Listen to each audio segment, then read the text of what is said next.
네, 저는 시를 쓰는 박세미입니다. I'm Jennifer Lee. And I'm Pablo Castro. We're Over Architects.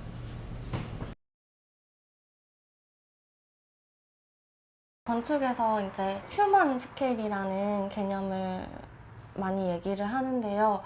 저는 도시를 살아가는 존재들 중에 꼭 인간만 있다고 생각하지 않아요.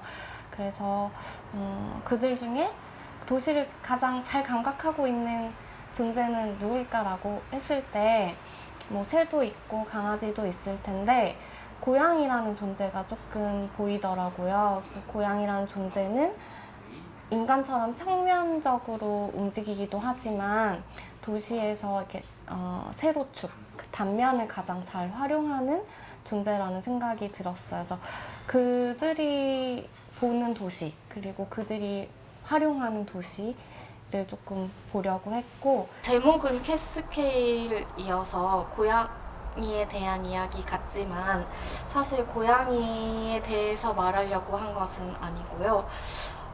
팬데믹이라는 이런 상황 속에서 이것이 조금 더 극한으로 갔을 때 도시의 주인이라고 하는 사람들이 도시를 보행할 수 없는 상황일 때를 좀 그려보고 싶었어요. 그래서 사람들이 당연하게 생각하는 그 풍경 속을 걷는다는 거, 그게 얼마나 중요하고 그 감각에 대해서 조금 상기시켜 보고 싶었고, 그래서 이제 어떤 대리의 존재로서 고양이를 내세운 거고요. 또 고양이가 도시의 주인이 되었을 때는 사람들이 느끼는 도시의 감각하고는 다를 것 같다는 생각이 들었어요. 또 그로 인해서 인간이 얼마나 인간 중심의 도시를 만들고 있었는지에 대해서 이야기해보고 싶었습니다. We love the idea of the character of the text, the cats, because obviously there are millions of cats in Seoul, and they're occupants of the city, just like the rest of the Seoul citizens. 사실 작가들이 쓰는 글 중에 도시와 공간이라는 것이 당연히 들어있을 수밖에 없고 그것이 배경이 되잖아요. 그런데 이렇게 실제적으로 스케일이라는 화두를 아주 이렇게 구체적으로 생각해 본 적은 없었을 것 같아요. 그래서 그들도 아마 소설이나 산문을 쓰면서 건축가가 한 번쯤 되어보는 그런 상상을 해보지 않을까?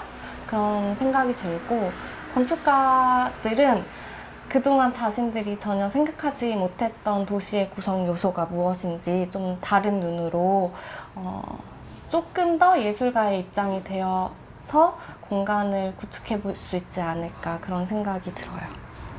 I like the way in which proposing the creation of an architectural project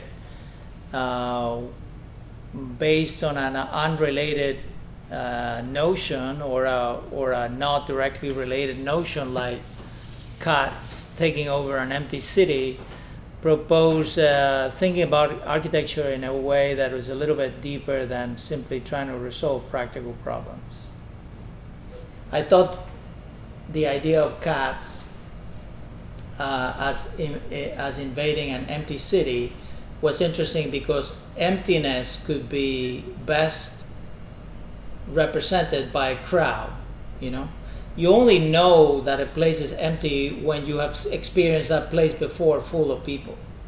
Otherwise it's not empty, it's just deserted. It's like the concept of nothingness. Nothingness doesn't really make any sense unless you have the concept of something.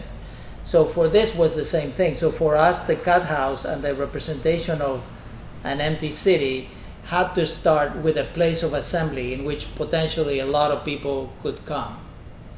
So our proposal was to create some content that would attract people, that would give them biennale's meaning, and then maybe if the pandemic did not allow us to create that crowd of people, we could still have the content blaring in the emptiness of the Seonsanga Plaza with nobody there, anything you do honestly stems from a reaction to the, current times around you.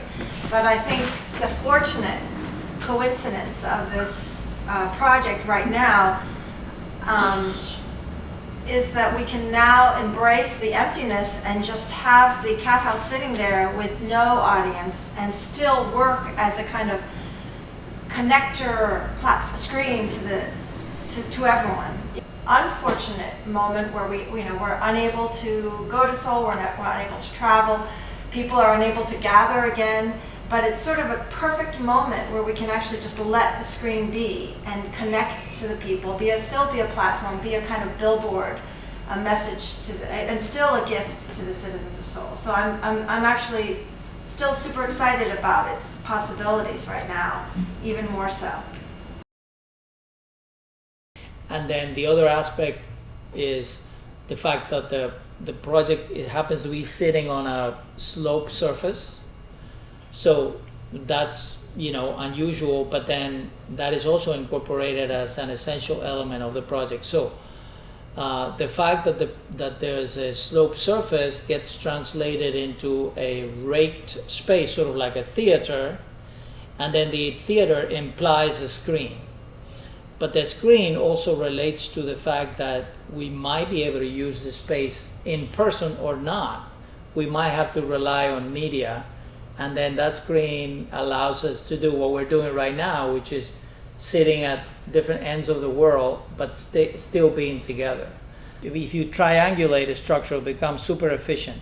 So we have two triangulated walls, and in the middle we have a diaphragm, and we have a kind of a cloth, a very light roof that is shaped by the enemy of structure, which is gravity.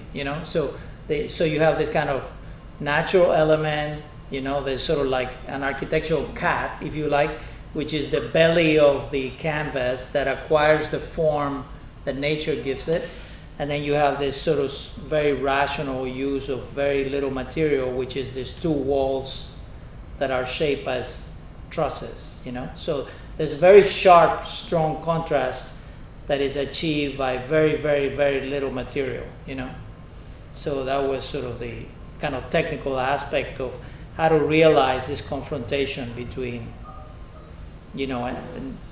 nature and humans, the city and the cats and so on.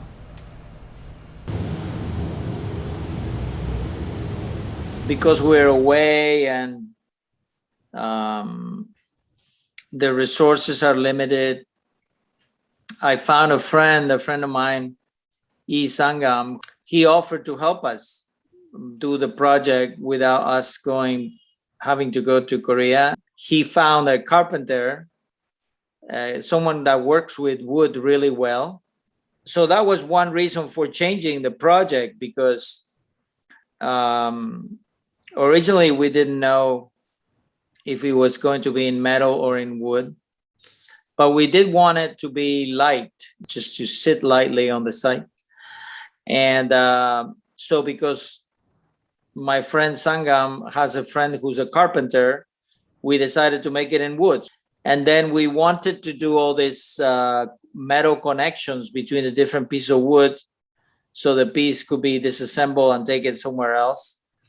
But the carpenter didn't want to do that. He said, I can make it like a big piece of furniture instead of making it an assembly object that has metal brackets and bolts, more like construction. So we said, okay, make it like a traditional Korean architecture, with wood pegs and making the joints all wood, no metal.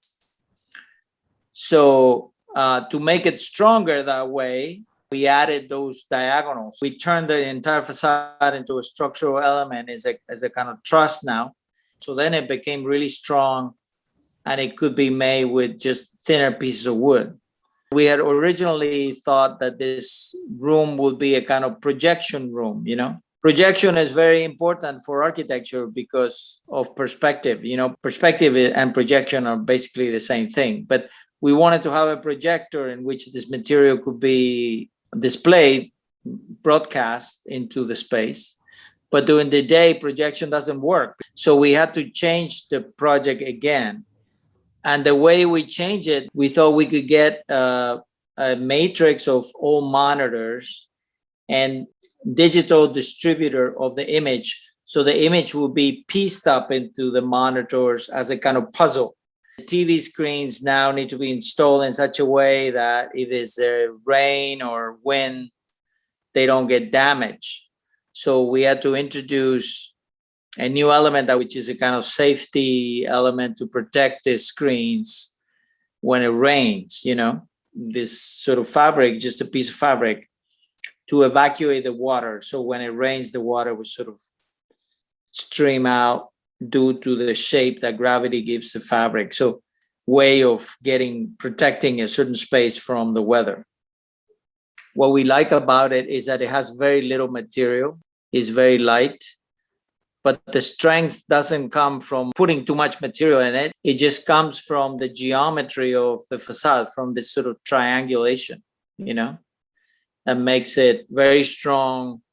So it's, one of the traditional objectives of architecture always is to get the most with the least. You get the best possible arrangement. You get a high ceiling, space for everybody, good proportions, a lot of light, good views.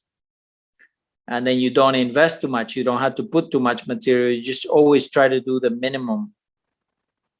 It's supposed to intentionally be messageless. It's meant to be a venue for other people's message, for the people of the city and Seoul. And then there's a giant message board, this assembly of screens in which people can tell each other things even if they're not there. So we thought that this was a really good idea because a way of democratizing the event, bringing in people that are not part of it officially, So we think that the Biennale in Seoul is also a prime space in which this could happen and people could have access and you could hear other voices that are not so strongly curated. So our hope is to be able to convince people to participate, and to be part of it. So that's, one of the main hopes, right? Bring people together this way around the possibility of democratizing culture, by having everybody participate. Whether they're good or they're bad, it doesn't matter.